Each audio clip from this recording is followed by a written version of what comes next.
এক বাদশা এবং তার মন্ত্রী পুকুরের পাড়ে বসেছিল। এমন সময় একজন মাদ্রাসার ছাত্র হেঁটে যাচ্ছিল। মন্ত্রী সেই মাদ্রাসার ছাত্রকে দেখে বলল, বাদশা, এই সব ছেলেবেলেরা মাদ্রাসায় কি লেখাপড়া করে? এদের কি কোনো জ্ঞান বুদ্ধি আছে?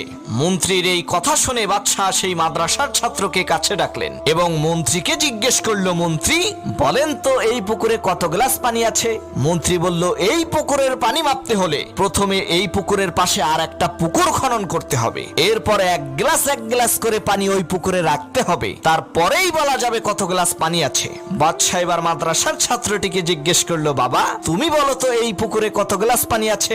মাদ্রাসার ছাত্রটি বলল, মহামান্বিত বাদশা, আপনি তো বলেননি গ্লাসটি কত বড়। যদি গ্লাসটি পুকুরের সমান হয় তাহলে পুকুরে 1 গ্লাস পানি আছে, আর যদি পুকুরের অর্ধেক হয় তাহলে 2 গ্লাস পানি আছে। ছেলেটির এই কথা শুনে মন্ত্রী অবাক হয়ে বলল, সর্বনাশ, এই ছেলে তো আমার চাইতেও বড় জ্ঞানী।